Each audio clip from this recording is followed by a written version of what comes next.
Assalamualaikum warahmatullahi wabarakatuh.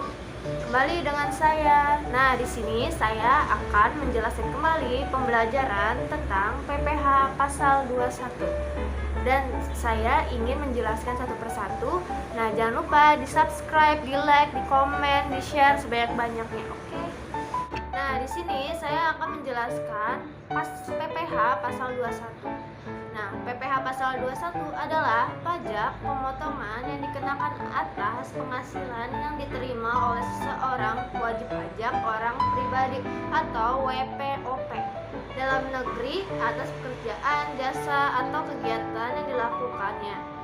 Nah, di sini PPH 21 dipotong dari penghasilan yang diterima oleh seseorang, sementara di sisi lain PPH 21 dipotong dari penghasilan yang diterima oleh suatu badan. Umumnya PPH pasal 21 ini berkaitan dengan pajak yang digunakan pada sistem penggajian suatu perusahaan. Nah, namun di sini sebenarnya PPH pasal 21 juga digunakan secara luas untuk sebagai kegiatan yang lainnya.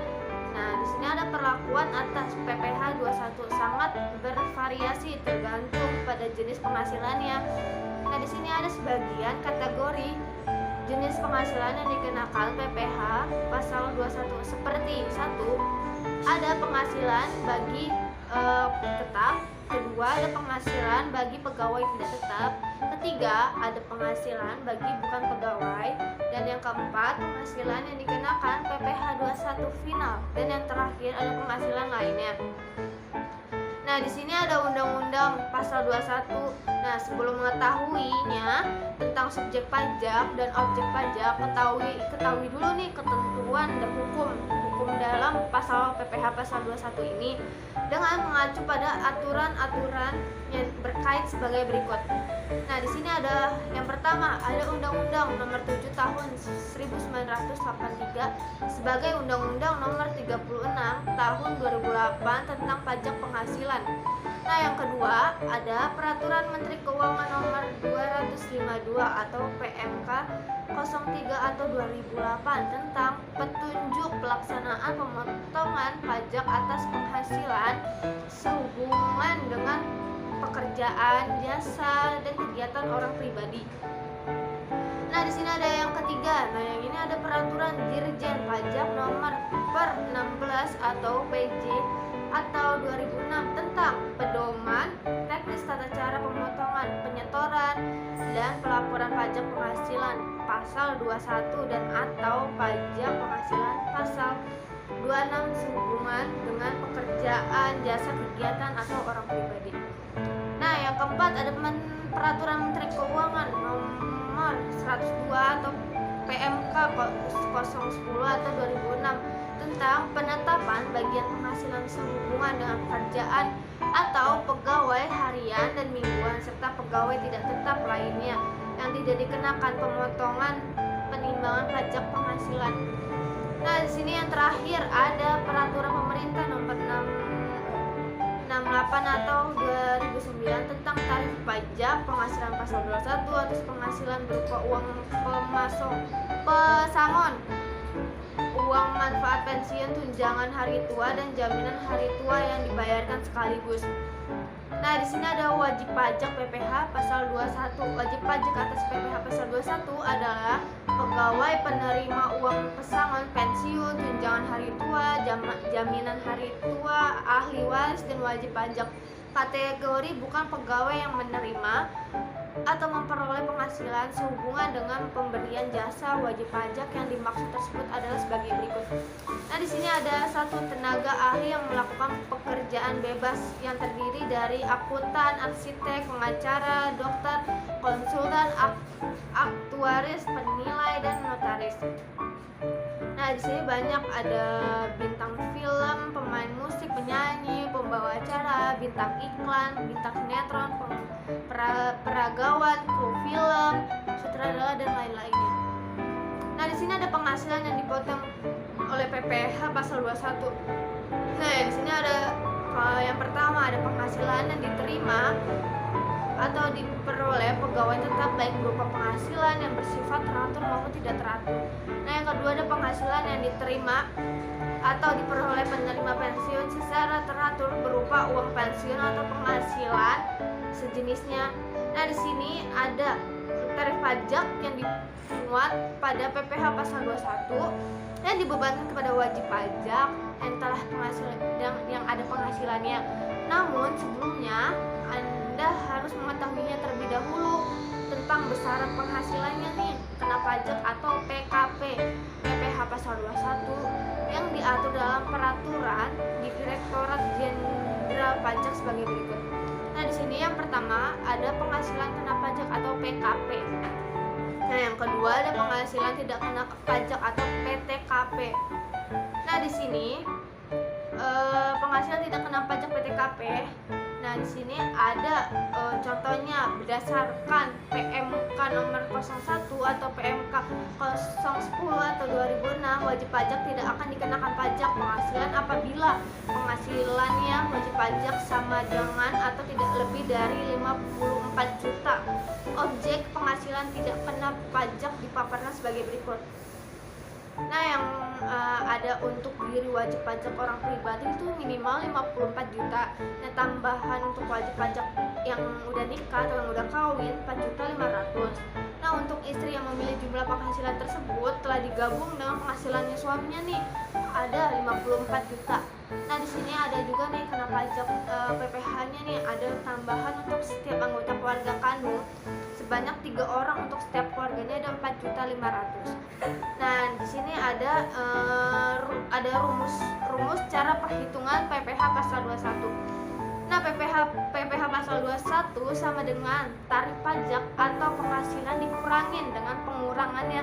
Nah, bagi pihak penerima penghasilan yang belum memiliki NPWP, perhitungan dilakukan dengan mengalihkan 120% dengan total pajak yang terutang. Nah, PPh 21 yang harus dibayarkan sama dengan 120% dikali PPh 21 terutang. Contoh perhitungan PPh 21 nih. Ada PT Harapan Kreasi pada bulan Januari 2018 dengan status menikah dan mempunyai 2 orang anak. Gaji pokok Satria adalah sebesar 10 juta per bulan dengan tambahan tunjangannya pada bulan Januari 2018 dari perusahaan sebagai berikut.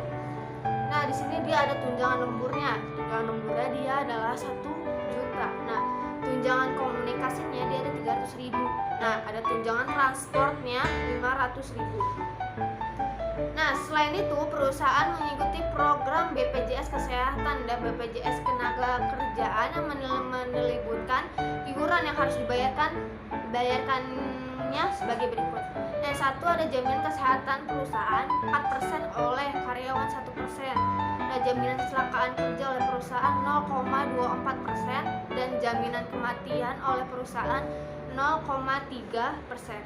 Nah, di sini ada jaminan hari tua perusahaan 3,7% dan oleh karyawan 2%. Jaminan pensiun oleh perusahaan 2% dan oleh karyawan 1%.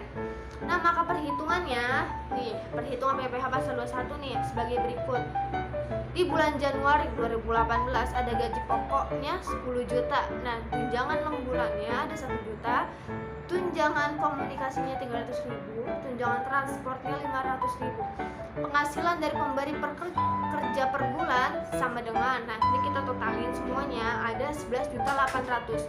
Nah, jaminan yang dibayar oleh pemberi kerjanya ada jaminan kesehatannya 4% sama dengan 320.000.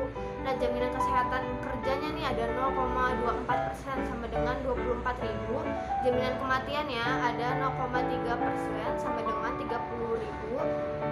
Penghasilan bruto per bulannya nih ada 12.174.000. Pengurangannya kita biaya jabatannya 5% dikali PH brutonya adalah sama dengan 500.000. Jaminan hari tuanya 0 karyawan 2% sama dengan 200.000.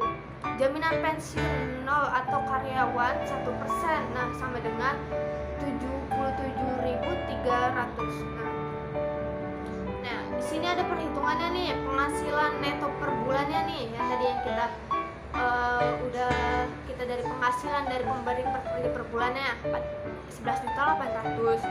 Nah, penghasilan neto per tahunnya nih ada 136.764.3.580. PPH tidak kena pajaknya, ada PTKP-nya ada 67.500.000.